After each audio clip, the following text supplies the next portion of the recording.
Davam edirəm. Fazil Mustafa.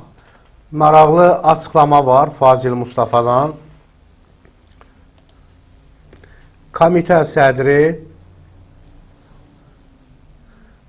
görün hansı açıqlamanı verir. Ötən gün Hövsan qəsəbəsində bir qəzalı binanın balkonu uçması nəticəsində qadın xəsarət alıb. Mən Bakıxanov qəsəbəsinə 170-ə yaxın qəzalı binaya baxış keçirmişəm. Bunu Milli Məclisin plenarizasında İctimai Birliklər və Dini Qurumlar Komitəsinin sədri Fazil Mustafa deyib. Bütün dövlət orqanlarına müraciət etdim. Hamısının aktları var ki, bu qəzalıdır. Hamı özünü sığortalayıb, sabah hansısa bina uçsa məsuliyyət heç kim üzərinə götürməyəcək. Halbuki, sadə bir mexanizm var. Sahibkar bir binanın pulunu ödəyir. Dövlət büdcəsindən bir qəpik pul xərclənmir. 5 mərtəbə əvəzinə 9 mərtəbəli bina tikir.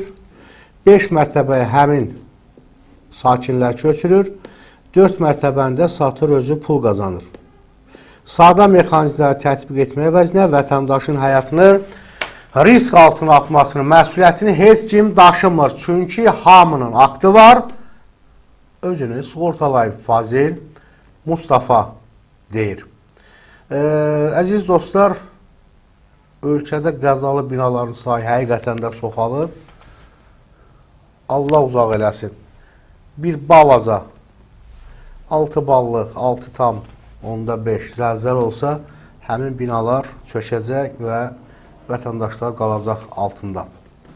İndi də Azərbaycanda o qədər korrupsiya tüğyan eləyir ki,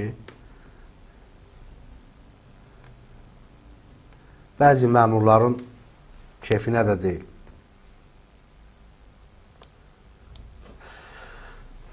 Dostlar, Fazil Mustafa'dan yenə bir açıqlama var. Demək, xəbər verildiyi kimi, qəbul edilən dəyişikliklər əsasında heç bir yerdə işləməyən və sahibkarlıq fəaliyyəti ilə məşğul olmayan şəxslər icbari sığorta xidmətindən yararlanmaq üçün ödəniş etməli olacaqlar. Yeni qanundan xəbəriniz var mı dostlar? İndiyədək bu kateqoriyaya aid şəxslər tibbi sığorta xidmətlərindən dövlət vəsaiti hesabına faydalanırlar. Lakin yeni qaydaya görə onlar ilk olaraq minimum əmək haqqının 48% həcmində sığorta haqqı ödəməli olacaqlar. Sözügedən qərar cəmiyyətlərin narazılıqla qarşılanıb, əksər vətəndaşlar doğru qərar qəbul etmədiyini bildirir. Məsələ ilə bağlı günün səsi infoya açıqlamasına Milli Məclisin deputatı Fazil Mustafa'nın fikrincə, söz gedən məsələ yenidən baxılmalıdır. Söz gedən məsələyə yenidən baxılmalıdır. Ümumi götürsə, icbari tibbi sığortanın gəlməsi insanların problemini xeyli yüngülləşdirdi. Ancaq indi ortaya belə bir məsələ çıxıb. Hesab edirəm ki, bu qərara bir də baxılmalıdır. Deputat deyir ki, əgər işsizlik 10% vətəndaşın tənbəlliyinin təzahürüdürsə, 90% halda iş yerinin olmamasının nəticəsidir. İş tapa bilməyən insana dövlət bu imkanı yaratmalıdır. Məsələn, özəl sektora qarşı daha çox stimullaşdırıcı addımlar atmalılar ki, özəl sektorlar da bu addımı daha çox yaratsın. Əziz dostlar, Fazil Mustafa'nın bu açıqlamasına münasibətiniz maraqlıdır.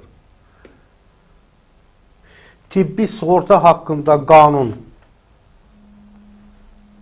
yenidən baxılmalıdır. Yenidən baxılmalıdır. Yəni, kim işləmirsə, kim ayda 16 manat ödəniş etmirsə, o tibbi sığortadan yararlana bilməyəcək. İşsizlik ölkədə baş alıb gedir.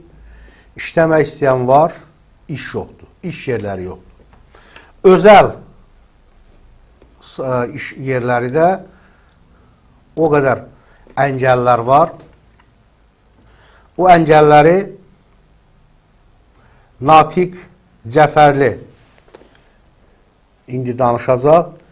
Natiq Cəfərli.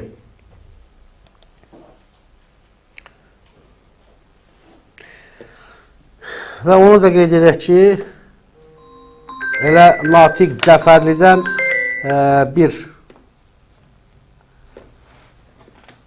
açıqlama var.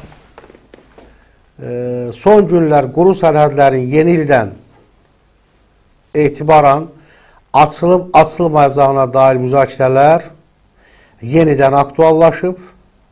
Pandemiya dövründə sərhədlərin bağlı qalması həm ictimaiyyət, həm də ekspertlər tərəfindən tez-tez gündəmə gətirilir. Məsələn, iqtisadi, sosial və psixoloji təsirləri barədə müxtəlif fikirlər səsləndirilir. Mövzu ilə bağlı konkret açıqlama verən ekspert Natiq Cəfərli bildirib ki, sərhədlərin açılacağı tarixlə bağlı dəqiq məlumat yoxdur. Ekspertin sözlərinə görə bu məsələnin nə vaxt həllini tapacağını heç kim dəqiq bilmir. Amma açılmalıdırmı quru sərhədlər? Bəli, Azərbaycan artıq dünyada bu mövzu ilə bağlı müzakirə obyektinə çevrilib. Dünyada quru sərhədləri bağlı olan ölkə qalmayıb. Azərbaycanda da bu məsələ bir dəfəlik həll olunmalıdır. Natiq Cəfərli deyir ki, quru sərhədlərin bağlı qalması təkcə ölkə iqtisadiyyatına deyil, turizm sektoruna və insanların psixoloji durumuna belə mənfi təsir göstərir.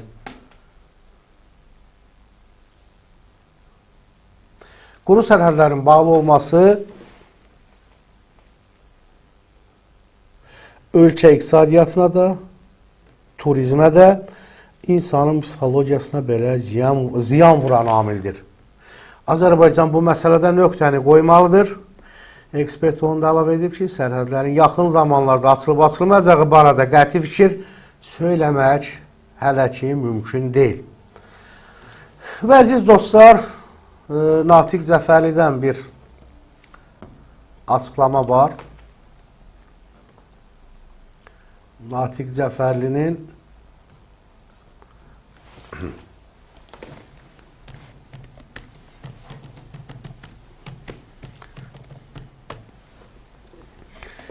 dostlar, demək burada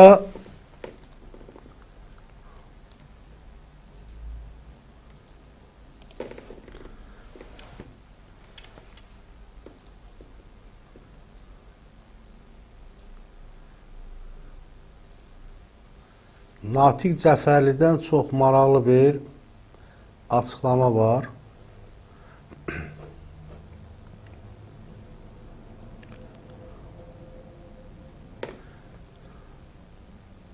Dostlar, yazın rəylərinizi də mən buradan səsləndirəcəm.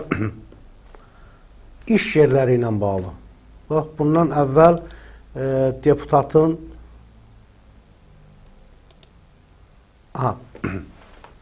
Natiq Cəfərli deyir ki, hökumət özü inkişafa maneədir.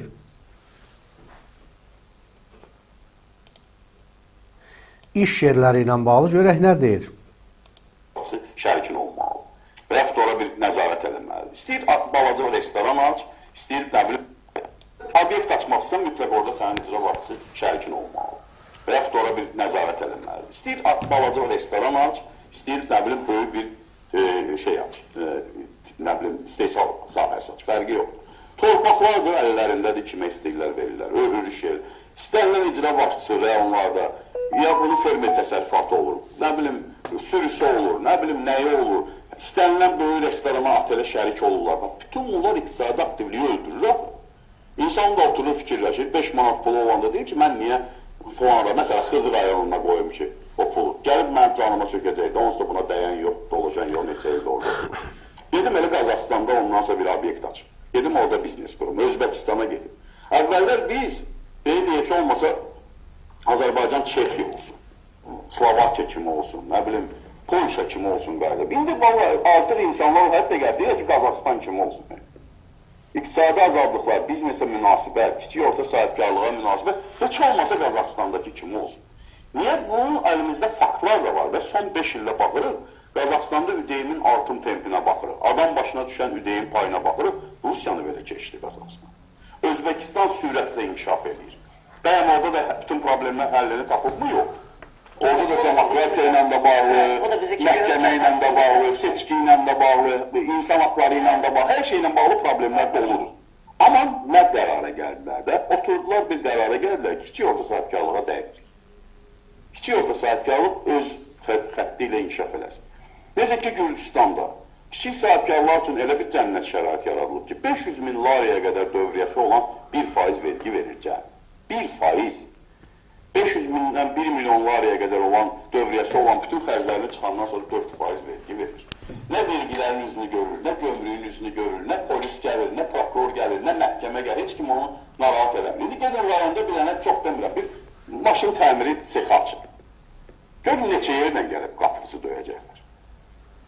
İnsanlar da bunu görür, rayonlarda, regionlarda iş qura bilmir. Və hamı da Bakıya axır. Bakı, yenə deyirəm, Bakıdakı icra hakimiyyətlərinin səlahiyyəti rayonlardan azdır. Uzaqbaşı onlar torpaq satıb ev tikdirməyə, torpaq yeri ayıra bilirlər. Amma gedib biznesə birbaşa müdaxilə edə bilmirlər.